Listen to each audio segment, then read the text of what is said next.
তিনি ছিলেন মধ্যম আকৃতির সুঠাম দেহের অধিকারী একটি মানুষ। তার চুলগুলো ছিল ঘাড় পর্যন্ত প্রলম্বিত, হালকা হালকা কোঁকড়ানো।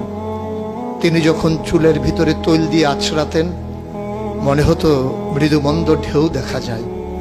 তার কপাল ছিল চওড়া, ভ্রুগুলো ছিল জোড়া ভ্রু, ধনুকের মতো বাঁকা। চোখের পাতাগুলো ছিল ফুটন্ত গোলাপের গোলাপি রঙের এক একটি পাপড়ির মতো। তিনি কখনো বা যখন চোখের পলক ফেলতেন মনে হতো মৃদুমন্দ বাতাসে গোলাপ পাপড়ি যেন দোল খাচ্ছে। তার চোখের সাদা অংশ ছিল রক্তিমাভ সাদা, কালো অংশ ছিল কৃষ্ণ কালো। তার নাকটা ছিল খাড়া, নাকের ছিদ্রগুলো ছিল ছোট ছোট। নাকের নিচে ছিল সরু চিকন গোঁফ, গোঁফের নিচেই সেই গোলাপি রঙের ঠোঁট। তার ঠোঁটগুলো যখন কখনো বা মুচকে হাসত, গোটা পৃথিবীর মানুষ অবাক বিস্ময়ে দেখত গোটা পৃথিবীতে যেন বিজলি চমকিয়েছে।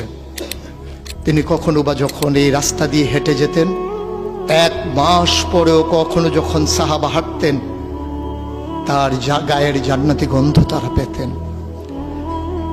মায়েরা উম্মাহাতুল মুমিনিন যারা, তারা নবীর যখন কখনো এই ঘামে ভেজা শরীর নিয়ে ঘরে ঢুকতেন, কপালের ভিতরে মুক্তোর দানার মতো ঘামগুলো যখন জমে থাকতো, মায়েরা ছোট্ট শিশি খুঁজে সেই ঘামগুলো শিশিতে ভরে জমা রেখে দিতেন, কখনো বা ঈদে কোনো অনুষ্ঠানে যেন আতর হিসেবে ব্যবহার করতে পারেন।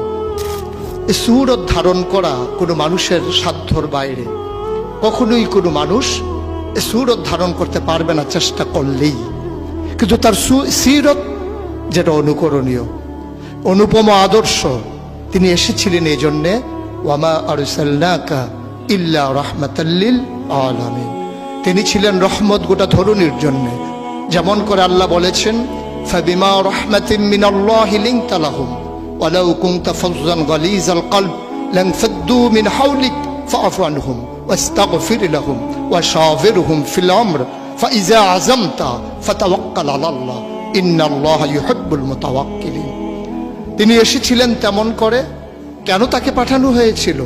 আল্লাহ নিজেই বলেছেন, লাকাদ কানা লাকুম ফি রাসূলিল্লাহি উসওয়াতুন হাসানাহ।